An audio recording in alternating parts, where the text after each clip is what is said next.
welcome to a very special Halloween episode of Keeping People Coming.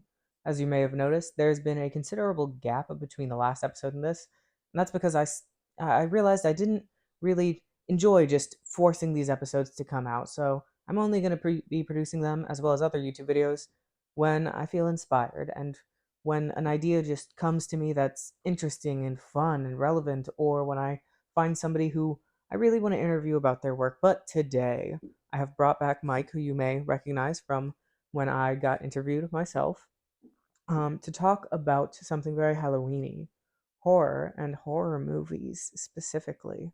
So Mike here has been watching horror movies for a very long time, and he, being a cinephile, really analyzes them and goes deep as he would with any movie. Why don't you tell the people a little about your history with horror? I mean, I guess I come out of the box saying this. One of the few things that I believe my parents did right when I was young is they didn't restrict me with respect to what I was watching. They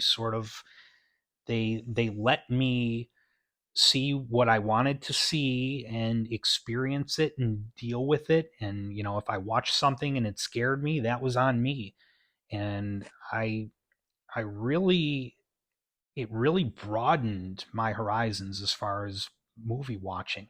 And I particularly gravitated towards horror for whatever reason. I mean, my parents they did both enjoy horror movies. They were from the drive in movie period in the 70s.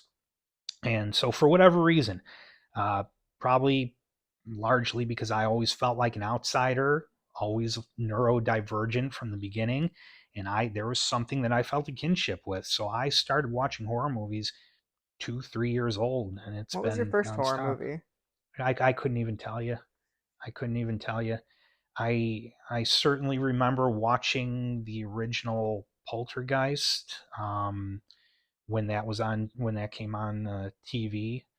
I have clear memory of that, so that would have been maybe 82. So I was about 3 years old. Mhm. But I don't remember what the first was. Okay, but you've been watching them since you were very, very young, more Yeah. well, younger than most people would be, Yeah. Yeah. and you've always watched a wide variety of horror movies. Yeah, I have. Yeah. Well, first, I want to talk about what the elements of a Halloween and horror movie are. Good, bad, just general. What makes a horror movie a horror movie? Well, there's no general definition for a horror movie. Usually, it has certain components in common, but to this day, there's a lot of debate about whether a certain movie is a horror movie. For example, Silence of the Lambs. Some people consider that a horror movie, some don't. The Exorcist. Some people consider that a horror movie, some don't. So, Now, hold based on. People don't consider The Exorcist a horror movie? there, that's right. There's certainly a group of people out there that say no, The Exorcist is something else because it's not a standard quote horror movie. Then what is a standard horror movie? Well, that's sort of the point that I'm getting at. There's no exact definition, so there's ambiguity about it. That's why there's debate. So, for example, The Exorcist, some people consider that, they'll call that a paranormal thriller. How does that how does that different from a horror movie? I can't tell you because there's no set definition. Kind So, of like how we watched Rosemary's Baby, and I said that almost didn't feel like horror. right, right. So again, it's, to a certain extent, it is subjective. You're going to have certain elements in common. Um, Peril is always going to be there. Now, that, of course, doesn't necessarily mean that every movie that has peril is a horror movie, but you're going to have some form of peril. You're often going to have supernatural elements, but not necessarily. There's going to be some level of violence, Hmm. but not necessarily. So it really is sort of subjective. Yeah. Well, there's also often a villain or some sort of evil force, something that's causing all of this peril, this terror. Sure, there's going to be an antagonist, and whether that antagonist is evil, so to speak, again, can be a bit subjective. Or And even how much they're featured. right, Like in Pet Cemetery, exactly, in the film, they don't really show the Wendigo from the book, as you were telling me. right, The villain's not really even there. It's more of this unknown force where if you don't know the lore, you don't even know what's going on. right. You just see what's there. Which brings me to a question I had. What is the difference between horror and terror? Well, again, I don't know that there's any sort of standard definition for either of them. You go back to, the beginning of film and the early silent movies transitioning into the universal horror cycle, horror, they got that term from the fact that you are horrified by the movie. What's the difference between horror and terror? Probably subjective. I don't know that there's necessarily a definition for that. I've actually heard it explained a very specific way where terror is when you realize that the dark shape coming towards you is a werewolf. Horror is when you realize you're stuck to the floor and there's no escape. Sure. So it's more about the position, and I guess the time relative to what is causing that feeling. But that feeling itself is already so subjective. What horrifies somebody might not horrify someone else based on their experiences or their opinions towards certain things. People have been horrified at certain things that I'll cook and eat, whereas for me, it might seem completely normal, and same based on culture in particular. And the subjective experience is important too, because, for example, people respond to horror or terror in very different ways. You see, some people to this day will sort of hide their eyes from the screen. They can't look at it. It's too much for them. Whereas other people, there's an exhilaration from it. It's sort of like, from my experience, for example, if I go into a haunted house, do I feel like I'm in danger? Do I feel like, oh my God, it's too terrible to look at? No, that's not my Mhm. experience. It's more like there's an elation that comes with it. And it's Mhm. like, there's something about it that's fascinating. It's a very cool experience and it heightens my senses. Mhm. So that's my experience of it. Well, and I Same. think that relates to, especially with horror, how close something is to reality. At a haunted house and with a movie, you know it's not real. What's happening it has been fabricated, and it's intended to evoke certain horrible, terrible feelings in you or exhilarate you.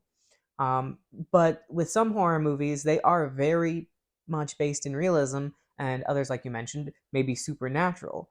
And I feel like different viewers and different people can remove themselves from something knowing it's not real a lot better than others. But then, of course, you have people who may have been through something that's similar to something they're seeing in a movie. Like if somebody had somebody who was trying to kill them and they got away, they might not want to watch a slasher flick because it reminds them of something they've actually been through. But if the slasher is some supernatural being, it might be removed enough that it doesn't quite evoke that trauma response. Sure.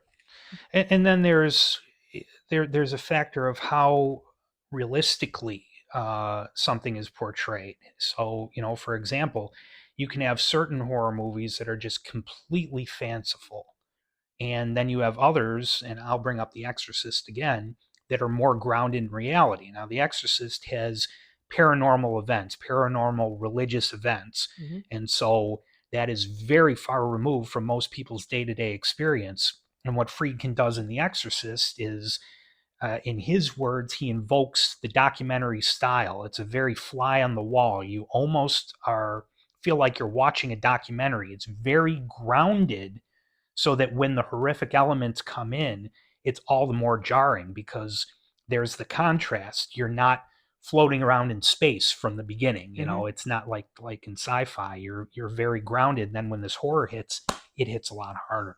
But then there is some horror that's also sci-fi, particularly anything with aliens, such as Alien and that whole franchise. Right. Which I feel like with horror, there's often a lot of cross-genre stuff happening. Sure. And so Alien is a great example. You have a mixture of sci-fi and horror. Aliens, the sequel, you have a mixture of sci-fi, horror, and action. Hmm. And I feel like there's a lot of movies where people question whether or not they're horror because they do exist in so many other realms, like Videodrome, the Cronenberg movie. I've heard you say that that's not exactly horror, but having watched it, I'd say it very much is. It's body horror, which is almost its own specific subgenre, I believe, of horror, but it still evokes some of those feelings, and there's still this antagonist, even though it's unclear if it's a person or this person created entity, or I don't know, it's just hard to describe. If you haven't seen it, I'd recommend it, but ultimately I'd say it still falls into that.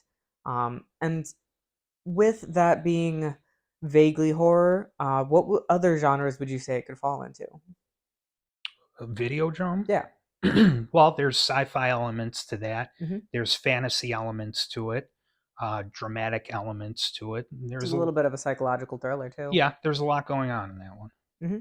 There almost seems to be an element of futurism in it too, Sure. although I don't think that that's actually a genre of itself. What I want to get to next is horror tropes. What are some of the more common ones that you've seen in horror? Well, I mean, so the final girl is a great horror trope, and that basically started with Halloween. I mean, again, you had Black Christmas before that, and Texas Chainsaw and a few others. But when you talk about the birth of the slasher film or the popularization of the slasher film, that would be Halloween '78, and you really get the trope of the final girl there. Well, it's not And always slashers that even have final girls. You could right, argue that Alien has a final girl. right, right, and it doesn't have to be a final girl. I mean, the original Evil Dead movie had Bruce Campbell as the final guy, And The Hills Have Eyes. It's not just one person. right? But generally speaking, that's definitely a trope. Hmm. Although, of course, there are plenty that have everyone dying or not that many people dying. Hmm. Or um, Night of the Demons that has two final characters. Yes. And one of them is a black guy. And very often you see in horror, the black person or black guy is the one that dies first. Right. So that was sort of for that movie. There was a bit of a shift there, and I think that they did that deliberately to have the black character exist till the end and survive. But then they twisted it on its head again, where he took on the more feminine role, and the Judy character, the girl, sort of took control at the end. She was meek and mild in the beginning, but then because Roger's character was basically ineffective, he's just curled up in a ball at a certain But point, before and that, he Judy has was to trying come to up. escape. He was that go getter. Like, I'm not going to die today. I'm getting out of here. Right. But then seeing what was happening to the other people kind of broke him. Yeah. So she carried him through the Right. And rest of the she way. They and she switched. steps up, and that definitely did not happen in a lot of movies. Certainly at that time, that would have been '88, I believe. Hmm. So So would you say that psychological breakdown is almost a horror trope too? to a certain extent, yeah, Hmm. yes, What else? because you have characters experiencing that level of fear and terror, they have to break in a certain way. Well, and that allows the plot to develop in a different way than you'd expect because the character who you saw at the beginning is suddenly a different person. Right. So, what other tropes? Jump scares. Hmm. Jump scares are a misnomer. I always say that because a jump scare is not scary, it's startling. And that doesn't mean that there's no place for it, that it's not effective, but I don't know that anybody is actually scared by the jump scare. It's more, for me, it serves a better purpose to cause suspense. You know something's coming, and you know that jump scare, that startling event is coming, but you don't know when. And then there's the suspense, and that is more like horror or terror while you're waiting for that. And then when it happens, you're just startled. But that does bring the question, if there is a jump scare that's also something scary happening, like somebody's head suddenly getting chopped off, that's startling and scary. Yes. So that fits, rather than somebody grabbing someone else on the shoulder and it's just another character and it's nothing. Yeah. Those are just startling. What Fake is the out scare. distinction between a jump scare and a stinger? A stinger is music. Um, a jump scare usually has a stinger accompanying it, but the jump scare is really an action, whereas a stinger is just a piece of music. That's a jump scare piece of music, essentially. Hmm. It's very sudden and often will accompany something happening like in the background or something weird, something off. Right. And, I think, and I'm not certain about this, but I think that stingers really evolved from Bernard Herrmann's score in Psycho, where you have the strings that are very sharp and jarring. That's you take a singular one of those, accent something, and you have a stinger. Hmm. So, are there any other tropes that you think are really noteworthy? Um, I feel like there's quite a few we haven't there, gotten there, to. yeah, there are quite a few. There's a variety of them. Those are the main ones. Hmm. There's all sorts of things that play through. Again, it depends on the specific movie, But let's etc. let's talk about some less common tropes. Okay. I think a good example would be when a horror movie, doesn't exactly end. Like you think it's over, and then something else happens that either allows the story to continue in a second movie or just completely change the ending. I know in Krampus, I thought it ended at least 3 times, and I feel like that's true of a lot of horror movies more so than other movies. Yeah, I would agree with that. I think that is it's a less common trope, but it is one. Hmm. And certainly when you know, when sequels became a thing, which really didn't start happening until probably the 80s, Hmm. then you had those sort of ambiguous cliffhanger endings that would happen because they need a sequel. Hmm. If the movie makes money or gets some amount of following. Right, exactly. Hmm. Then another trope, and this one is definitely much more common and not exclusive to horror: man in a mask. Yeah. And, Again, that's more of a slasher convention, but yes. or Scooby Doo. Yeah. Any other tropes you can think of? Um Or any good examples in movies? Nothing's jumping out at me right now. As I said, there are a lot of more minor Yeah, ones, but I but want to talk about some of those minor sure. ones. Uh, Well, feed me some more. Well, let's see what I can come with. I was hoping that you would have a few more, being more experienced than me, but something I see a lot of is evil children. And I don't know if you can exactly call that a trope.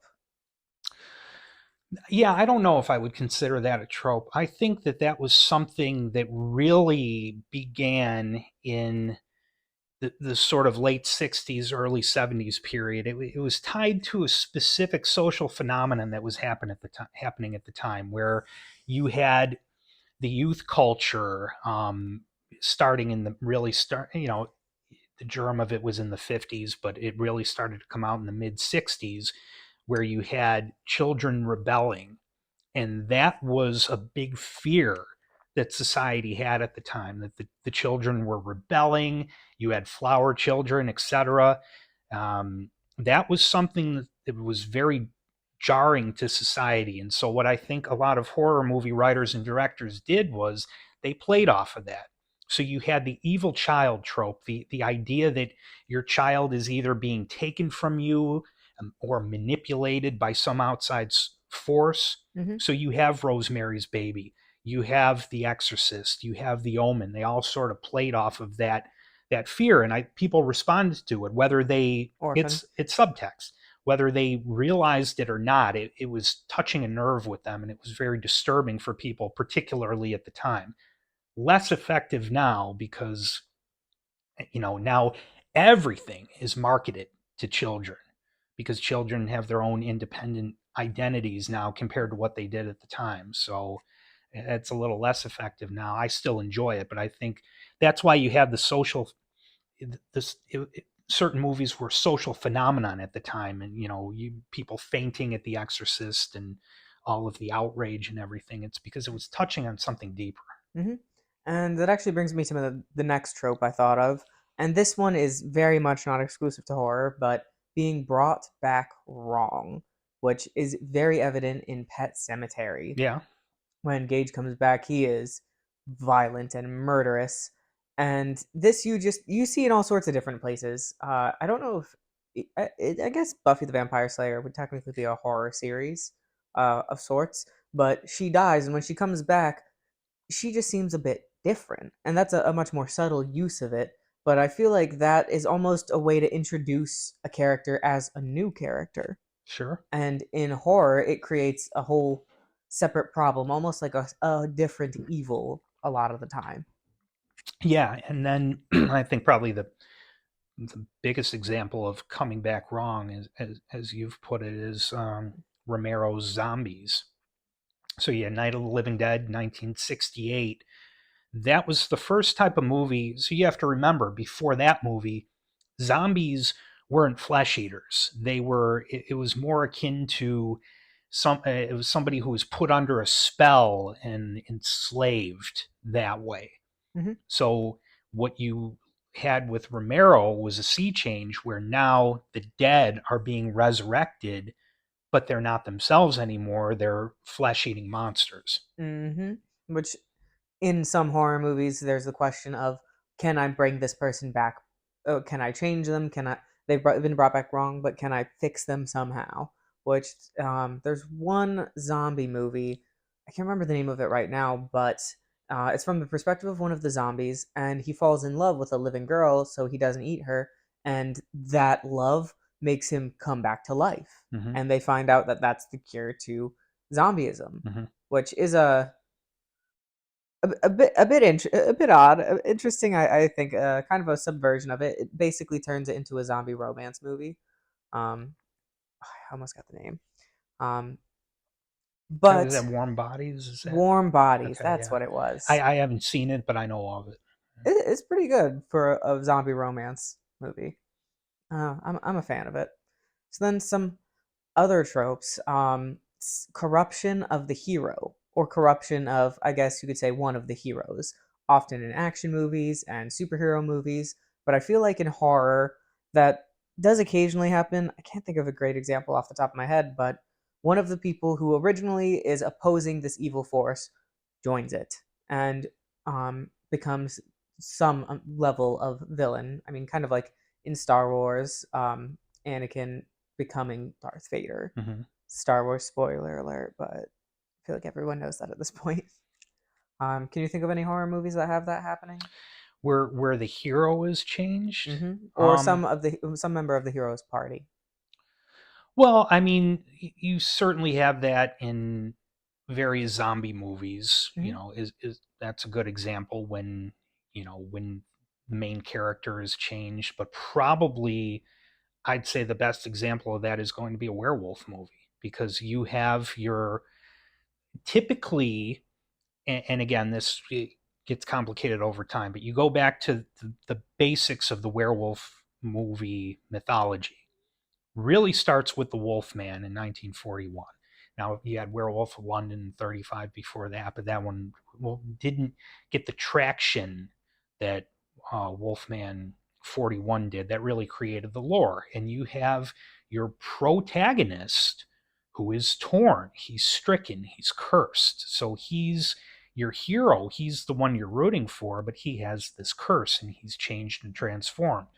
And I'd imagine that happens with vampire movies as well You have it in sometimes. vampire movies as well, but the werewolf one is more, usually in a vampire movie, you don't have the distinct black and white where the character is lamenting the fact that they're a vampire and they want to be good, but they're struggling with the fact that they're evil. It's not as black and white. There's some nuance there where the character maybe feels some sadness or some regret. But again, you look at Lon Chaney in The Wolfman, where he's just when he faces what he is becoming, it breaks him, and he's just broken throughout the movie. American Werewolf in London, same way. David, the character of David Kessler, is fighting this idea that he's become a monster, and he's horrified by it. Just like in Whereas, Wolf with Jack Nicholson. yeah, exactly, But there he turned out not to be evil. yeah, He actually was able to resist or have some semblance of control when right. he was a wolf. Yeah, that's why I find that movie to be interesting because it plays with that lore and it plays with it Hmm. in a way that I found very enjoyable. But a great example of one that is a human who kind of goes to the dark side. We watched it last night. Pet Cemetery. Yeah, Lewis, he does this thing that's not good. It actually creates more evil, and it ties into some of the other tropes, and it almost turns him into an antagonist because the other characters are trying to stop him right. before he does this, and they warn him, "Don't do this. This is a terrible idea." I mean, it's my fault for putting this plant in your head, but mm, Right, and it's a very Stephen King type of thing. A lot of King's characters and the sort of conflicts that they face are tantamount to an alcoholic. You get the same thing with Jack Torrance in The Shining, the book The Shining, not the movie. Hmm. Um, King himself, having been an alcoholic and a drug addict, he feels that conflict. And so you see that in his characters, where somebody like Lewis is a good man, but he's broken by grief and he's under the influence of the Wendigo, and it's pulling him in that direction. Hmm. Jack Torrance, basically a good man, but alcohol is constantly tugging on him. And in that weakened state, when he's battling with that, the overlook comes and it pulls him in that direction. So it's often an outside force that does it, such as in The Witch. Yep. Her family was slowly taken, one by one, or turned against her, and she was just faced with so much adversity. Her mom even tried to kill her. That she's like, you know what? Whatever. I'll become a witch too. Then she gets to live deliciously. Sure. And that's, it's one of the great things about The Witch is that ambiguity. It's, one of many, many, many questions in that movie is, was Thomason going in that direction anyway? Or was she just an outsider and the pressure from her family pushed her there? Mm-hmm. Because she definitely did seem to have a little bit of a dark sense of humor at times, but I don't think that's indicative of evil or wrongdoing inside of a person. And horror likes to play with that a lot. Is this good? Is this bad? It likes to leave a lot of questions. There are some horror movies that leave things very open ended, but I feel like there's also some that are just real cut and dry. This is what happened. It's done. It's over. Those are the ones you don't think about as much. Um, Sure. And which is fine, but I think horror is a good medium to play with subtext. More than any other genre, really. You can sort of you can put subtext down and play on top of it, and it happens pretty seamlessly in a lot of ways. mhm, Some are a little more in your face. I mean, we look at Nightmare on Elm Street 2, Freddy's Revenge.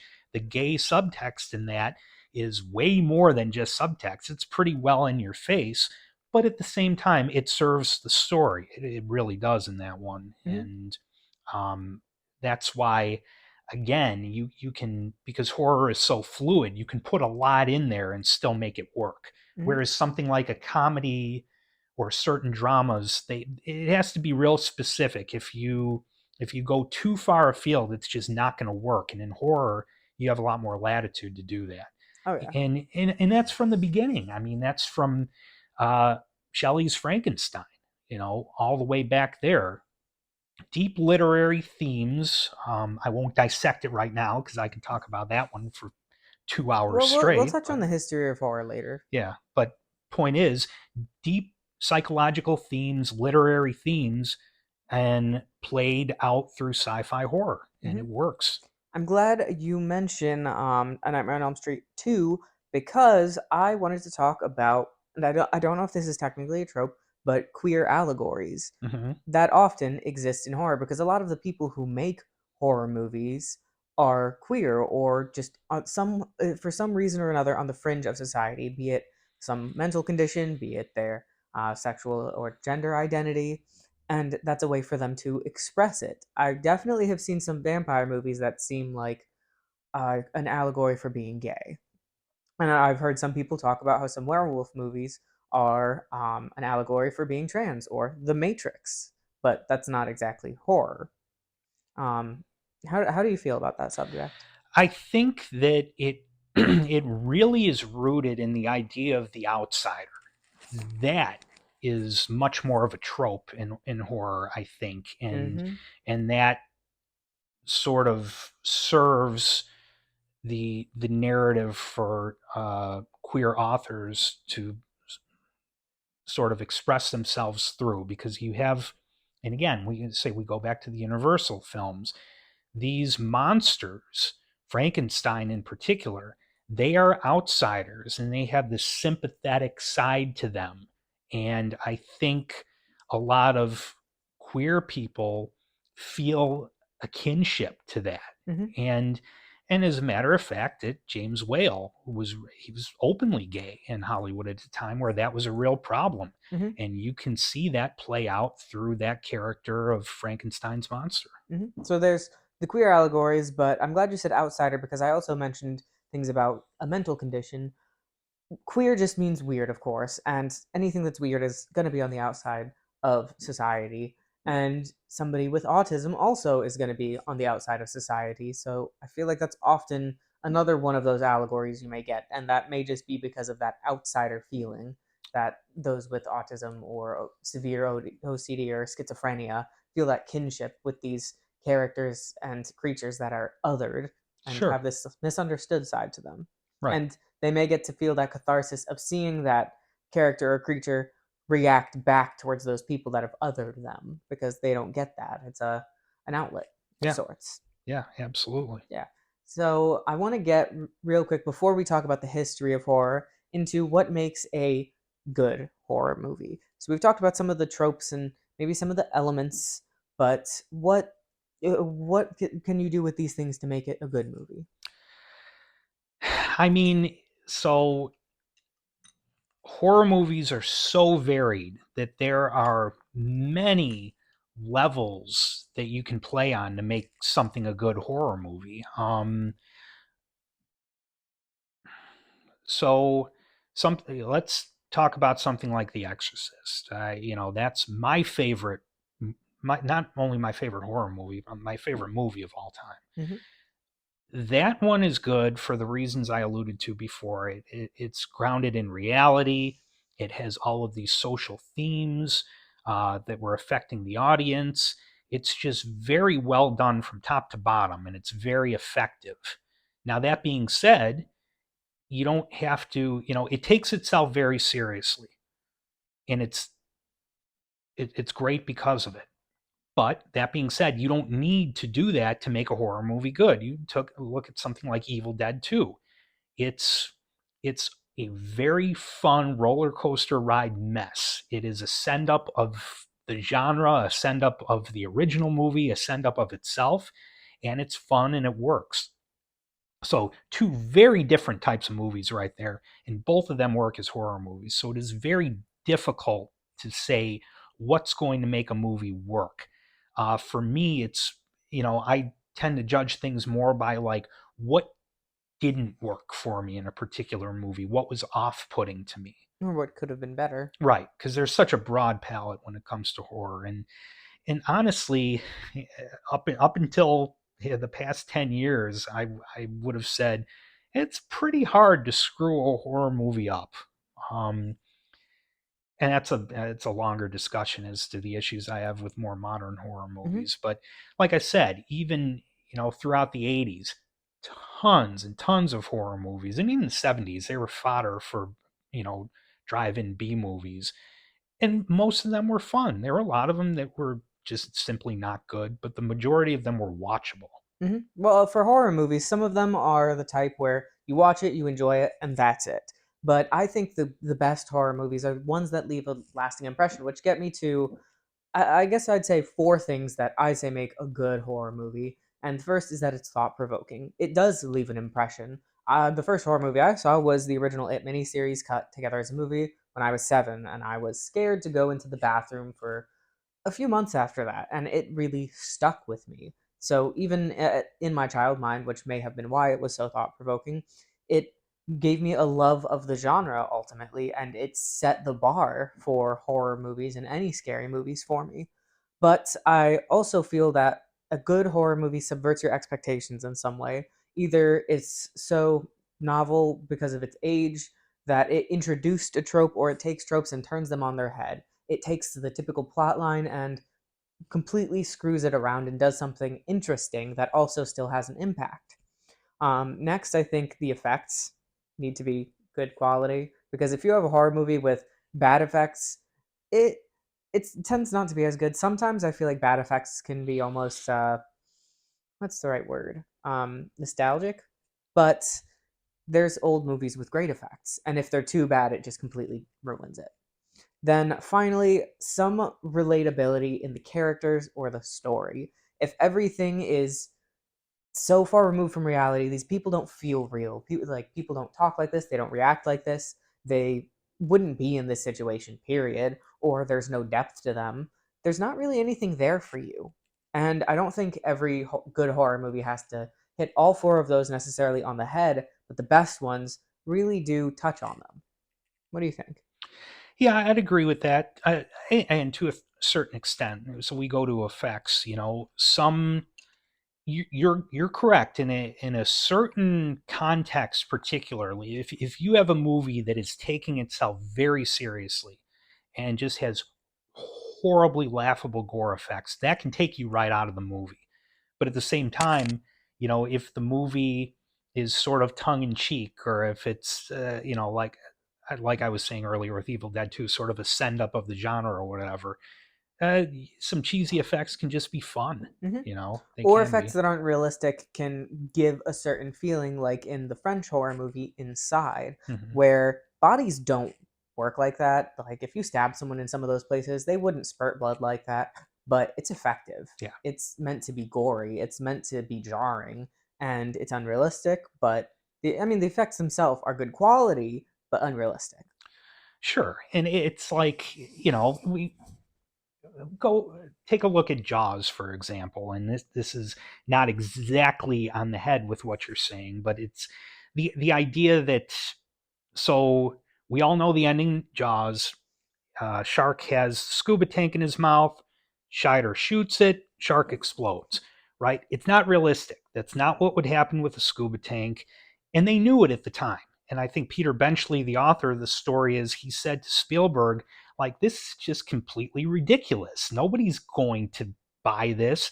And Spielberg said, no, if I had them for the last 2 hours, they're going to be with me through this. And what happens? Scheider shoots that tank, shark explodes, audience on its feet cheering. So it depends on where the movie is taking you. If you're Hmm. that invested in it, you don't need everything to be ultra realistic. So, same thing with the gore. To say, this is not how a body works, in a certain context, it's like, yeah, that's ridiculous. But if that movie has you and it's going to give you an over the top special effect, you're going to be on your feet cheering. Hmm. Still gives you something. One of the first horror movies that I really got into discussions about afterwards was Hereditary. Mm-hmm.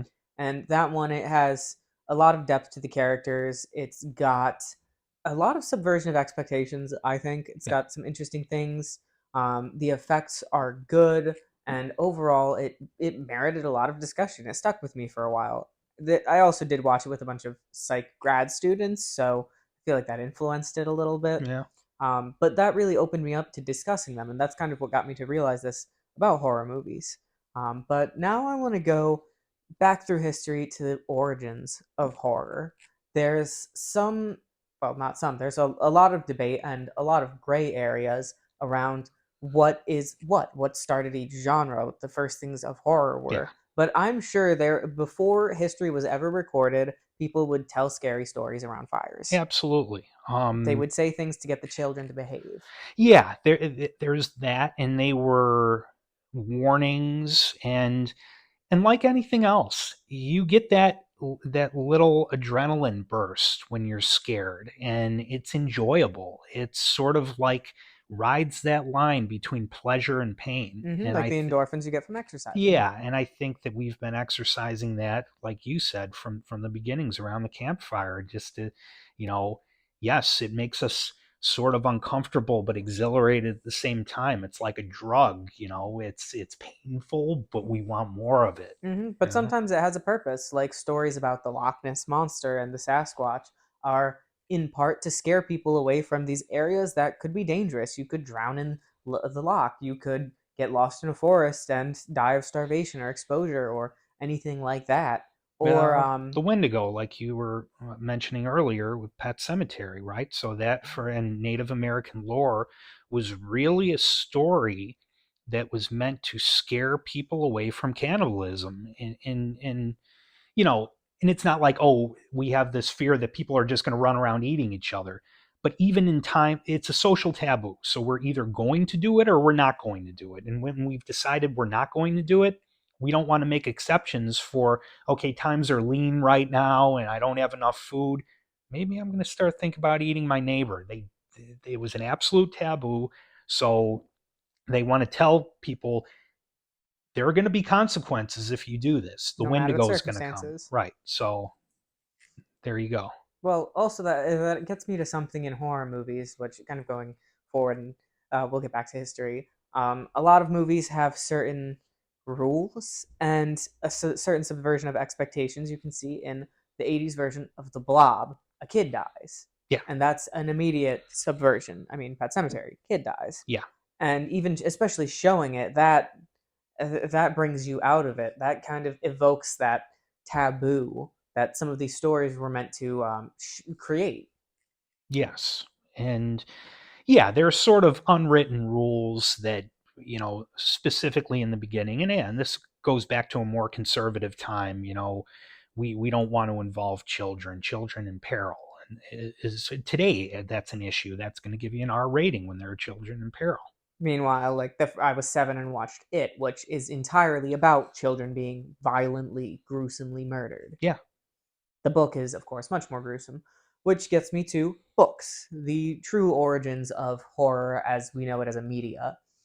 Some of the first horror writers were Mary Shelley, um, H.P. Lovecraft, I Yeah. would say, Yeah. all doing all sorts of different things. And I feel like the older stories were more about monsters. That tended to be what it was, the supernatural. Yes. Um, then, as time went on, things started to progress, and I've heard that the common horror type and trope that developed at a time was indicative of societal problems. The zombie, well, just zombie tropes and zombies being a thing was a result of people being afraid of communism, of that almost hive mind type of mentality, or aliens being indicative of immigration, things like that. But do you think there's any truth to that? Yeah, I think that, again, use subtext. If you really want to make a, a very effective horror movie, you want to poke at people where it hurts. Mm-hmm. And the best type of poking, so to speak, is when somebody doesn't know that you're doing it. And so, yeah, a lot of it did come out of societal fears. Again, I talked about that with the, the evil child issue that we were talking about earlier. Mm-hmm. And of course, before movies were a thing and before books were in mass print, there still were some level of stories. To some degree, some of the stories in the Bible are almost horror stories. Like with I can't remember the name of them. I'm not as familiar with the Bible, but isn't there one story where people are getting eaten by lions, like they're thrown into a pit with lions if they break the law? That sounds like something that would happen in a horror movie. Yeah, right. Or I mean, look, Little Red Riding Hood. That's a werewolf story. Hmm. So then we get to more modern horror. And with books, I, of course, want to talk about Stephen King. Hmm. People say he's the king of horror. So many of his novels have been famous, so many have been made into movies and TV shows, and they're absolutely everywhere. Um, why do you think his work in particular is so prominent in the horror world? I think that he really brought a resurgence in horror literature. So before King, you had a lot of one-offs, right? So William Peter Blatty, who wrote The Exorcist, was a comedy writer, and then he writes The Exorcist, and he ultimately penned a sequel called Legion, but that was it. So he had two books. um, you had Robert Bloch, who wrote Psycho, and that's sort of like a standalone there.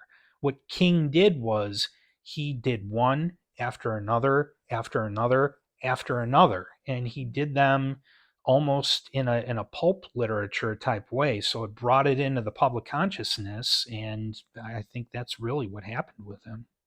Because did it so early, he was one of the first people to really write horror like that. It just kind of jump started more and more books being written and more movies, and that's why so many of his books were made into movies. Right. Um, hmm. So then we get to something that I want to touch on with movies more specifically. Horror movies were started to be made pretty early with cinema. Would you say that horror is often an experimental realm for filmmaking where innovation is made? Yes, it is because you you have room to do it, and it's always been the case that you don't need to pump a bunch of money into a horror movie to make it bankable. People are always going to see horror movies. So you have a broader palette to sort of go in and experiment a bit Mm-hmm. because you know that if you have a low enough budget, your movie's going to make money. It's going to make its money back and you're going to make a little bit of profit. As long as some of that budget's going towards effects, if necessary. Yeah, so you don't so I guess the point that I'm getting at, you don't need to worry so much about, well, is this going to appeal to a broader audience or this that like no, you can play around with it a little more because you're unless you completely screw it up, you're going to have some audience there. Yeah, I think horror by just by virtue of being what it is, so removed from society and being just different, merits thought and discussion and interest. Yeah. I'm glad you mentioned Blatty being a comedy writer because I didn't realize that. Would you say there's a connection between horror and comedy? There are several connections, I think. You have the idea of the sad clown going way back. There's this dichotomy there. And comedy particularly blends well with horror because it's good to have light and shade, Hmm. right? So it's sort of like if you've been sitting in the hot tub and you jump into a cold swimming pool, right? All of a sudden, you still feel warm when you're in the cold swimming pool, and you need to be in that cold for a while for it to set in because you've become desensitized by sitting in the hot tub. It's the same thing with horror when it's just constant boom, boom, boom, boom. You can get a bit desensitized. Hmm. You need a little of that comedy to lighten it up, to give you a little break, to give you a little breather, and suddenly, slowly, you start to decompress. Well, it's like with And art, then how boom. the concept of white space is essential often. Yeah. I also feel that in many instances, and I don't know if this case is completely general, the difference between horror and comedy is context. You can have something that, based on what you're watching, like if you know it's a comedy, it could be funny. Like if somebody, since you talked about a hot tub, if there's a guy who's in a hot tub and someone turns it up real high, and the guy stands up and it's just bones, that might be funny if there's some sort of funny music over it or the way he reacts to it. But if it's a horror, the guy would be sitting there and somebody picks his body up and it's bones. The exact same circumstance, but it's horrifying that that would happen to someone, Yeah. which is often why cartoons tend towards comedy. Although horror cartoons, I feel like that's something that hasn't quite been explored as much as it could be, or could be yet. But I don't know if we're gonna quite get to that. So horror really is where a lot of innovation happens with effects, with ideas. Comedy also kind of it does a little bit of the same, but I feel like horror does a bit more. Yeah, camera movements. I mean, you look at The Shining. The Shining is not the first Steadicam movie, but it made really great use of the Steadicam. Um, Halloween, again, Steadicam. That was a Panaglide. It's the same thing used in there. Those were quite innovative camera techniques. Evil Dead had a So lot of innovative camera techniques. absolutely, right? So Sam Raimi filmed that in 16 millimeter. The camera is much smaller. He literally had a scene that he filmed where he was hanging upside down from the rafters with the camera taped to his hand with gaffer's tape to get the shot. So you never quite saw a shot like that before. Hmm. And another thing, kind of jumping away from that a little bit, a lot of actors got their start in horror. Sure. That's often that the people who are willing to do it are people who are new to movies and they want a chance, any chance to be in the spotlight. And horror often can catapult a career, Yeah. like for Johnny Depp, a great example where he started in horror and moved so many other places. Although I feel like horror has enough of its own mainstream place that more and more actors are willing to get into it and move in and out of it Yeah. than before. So now I want to get into something a little different. I want to talk about our favorite horror movies. Um, and we didn't talk about this at the beginning. So I'll probably ask you a little bit about your experience with horror and why I'm talking to you about this at the end, and we'll put that in the beginning.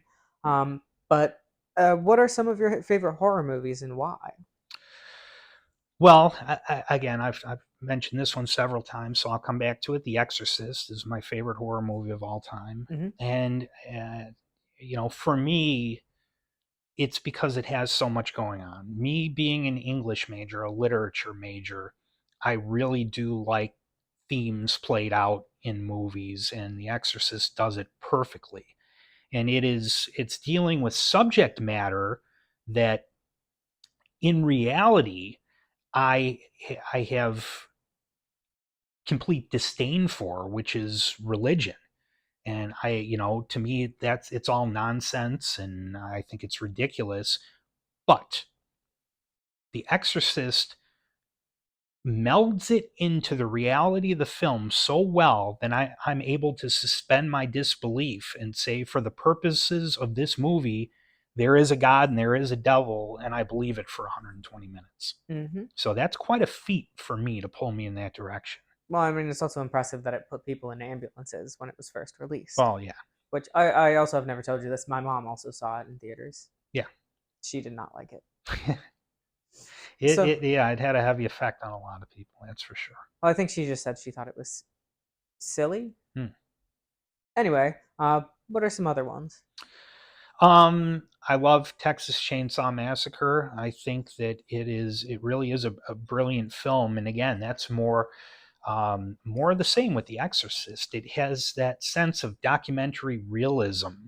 Um, I'm I'm stealing this phrase from somebody. I forgot who originally said this, but it rang true to me. The person who I can't remember said, it reminds me of those accident films that they used to show us in school. So for me, growing up in the 80s in a blue collar working class area, they literally used to show us these old 16 millimeter films of people like working in factories and having industrial accidents. And they were pretty graphic for a grade school crowd. And I think they showed it to us because they wanted to, they To scare assumed we you. were all going to be working in factories, steel mills, whatever it was, and they wanted us to be safe. Hmm. And that's real. And they looked like that, very washed out, grainy, green. And so when I first saw Texas Chainsaw, it was like, oh my God, this is like I'm watching one of those accident films, one of those documentaries, and I think it was absolutely perfect in tone, in cinematography. Everything just works The for me. pacing. Yes, yes. Uh, any other notable ones? Um, I'm a big fan of werewolf movies, so I love The Howling and American Werewolf in London. Those are two of my favorites. A lot going on as far as satire and horror comedy blend in the both of those. Um, Vampire movies, Fright Night, I absolutely love. Again, perfect melding of horror and comedy. Um, I have a soft spot for the old Universal films. I think to a modern audience they can seem silly, but there is an atmosphere there that is you can't replicate today. Hmm. It's not just the black and white cinematography that has a lot to do with it, but just the fact that it's old timey, it's stagey, it's this other reality. The worlds aren't defined there. You don't know what year you're in, what decade you're in those movies. It's just like happening in another world, and it's not quaint. It's to me, it's absolutely fascinating to Yeah. see. So you're a big fan of classic horror, Yeah, and I don't know if this is actually what anyone would call it, but I would say around 70s and 80s, the renaissance of horror. Yeah. Are there any modern horror movies that you particularly enjoy? Not as many, but there are some. Hmm. I mean, and when you say modern, I don't know how what time frame we're talking about, but Let the Right One In, I think was an absolutely brilliant movie. It is a horror story, but it's also a love story, and it was just brilliantly done. Hmm. And well, better done than the American remake, Yeah, which with horror, a lot of foreign films really just horror or foreign and indie horror films in particular. yeah. I think The Witch was great, and we talked about that earlier. I absolutely adored that when I saw it in the theater, and watched it several times since then, and it's still engrossing to me. A lot going on there, Hmm. very well done. I know you said you enjoyed Orphan. Yeah, I did. More than I thought I was going to. Yeah, I there figured you might was, like that one. yeah, a little more going on in that one, I thought. So, me being significantly younger than you and not having seen as many older horror movies, and I mean, I don't watch that many newer ones, I want to talk about some of my favorite horror movies, and I think some of them might surprise you. So, I think I'll start in, I'll go in order of age starting. The Hills Have Eyes. That one really stuck with me. Hmm. Something about the way it was framed. It reminds me a lot of Texas Chainsaw. I guess because of era, it makes sense, like in the filming and stuff. It was But also filmed in 16, so it has that sort of grainy, washed out mhm, quality to it. but I can see how it inspired just so much, not in horror, but in cinema overall, and just in different stories. It subverted my expectations. It made me angry that certain things happened. It really evoked a response I felt for these characters, including some of them that were like the villains, although much less so there. Then, John Carpenter, The Thing. That movie blew my mind. Which I actually, it has a trope that we didn't talk about earlier, the Among Us trope. The killers in the room. Yeah. That whole thing. That one had insanely good effects. It was so entertaining. The story just kind of progressed in such an interesting way. Um, then another one we talked about, the 80s version of The Blob. That one I quite thoroughly like. And then you start to get some of the more modern ones. Um, heralding back to my first ever horror movie, It. I love the remakes. I kind of consider them together rather than separately, although I do think I like part two just a little bit more. And now, having read the book, I especially really enjoy it, although part two is the only one I haven't rewatched since reading the book. Um, then um, Suspiria, the remake in particular. I'm not quite sure what year that was, but something about that using dance, which I have a degree in, and really focusing on that, and feeling so visceral just really struck a chord with me. And I hadn't seen the original at the time. I didn't know anything about the story, so it's standing alone. It's just it was brilliantly done to me. The coloring of the movie, the acting in it, the way it emphasized just certain things, and I do still greatly enjoy the original, but there was something about that just I don't know worked. I'd say those. Oh, the last one I want to mention, It Follows. Oh yeah. That one I think is absolutely fantastic. I recently did see in a queer horror Facebook group I'm in, people talking about horror movies they don't like, and there were a lot of people who disliked that movie. Hmm. I think they said it just felt kind of stupid, and I think anybody who, well, typically people who are of that sort of mindset, they see a movie that's more indie and its production and the way it's done is just so different, and they think, oh, I don't like that. Probably are fans of Scream and um, more formulaic movies.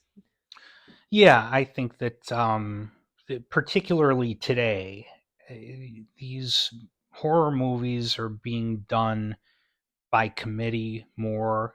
They're all very similar in tone and shot composition. And if that's what people are used to, then yeah, they see something that is different from that and it would be jarring to It's the them. commodification of horror. Yeah. It's like the Saw movies. There's not really much. I mean, there is kind of a plot, but it's mainly just about the gore and the terror, and that is just very much lacking in the thought provoking element. Yeah. Like other than, oh, what have I done that would get me sawed? And same with Scream. I saw the first one and I kind of just hmm, didn't think much of it. And a lot of modern horror just kind of does that. One that I saw or started to watch recently was Skinamarink, and that was just a little too out there. It did feel older than it is, but it showed the experimental nature of horror, which I think I always greatly enjoy. Yeah, and that's the point of an experiment. They don't always work, right? And that's fine. Um, so when they do, it's a great home run, and most of them probably fall right about down the middle. Hmm. And a lot of horror can be very divisive as well. Yeah. But so that's just the nature of some movies. I think if a horror movie is divisive, that's better than being forgettable. Yeah, I mean, anything that gets people talking, and I'll go back to Bill Blatty, the author of The Exorcist. He talks about this. He says, you know, if a movie gives you an intense reaction, positive or negative, it doesn't matter. You're alive for that, the 120 minutes or whatever it is. And that's the important part. Doesn't That's what matter art's about. necessarily on which side you fall. It's a visceral experience. And, to me, and that's not just horror movie. That's any good movie should do that. It should affect you.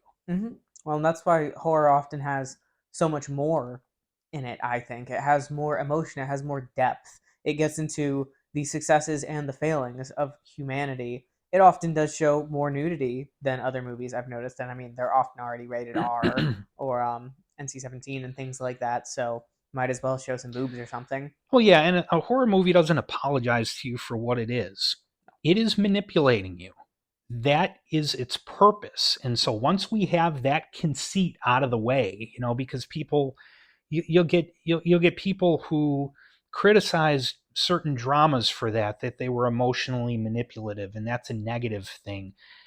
They think. I'm not saying that I do necessarily, but the point is, when you go into a horror movie, you are accepting the fact that it is going to manipulate you emotionally. You are there to be scared. You Hmm. are open to it. It's like being in a hypnotically suggestive state. And so once you're open, they can do all sorts of different things to play with you, and Hmm. that's part of the reason why the breadth is so wide. Well, I actually wanted to say the breadth of a good horror movie encompasses as much of the human experience as possible. You want to fall in love with these characters. You want to grieve for and Yeah. with them. You want to feel joy when things go well.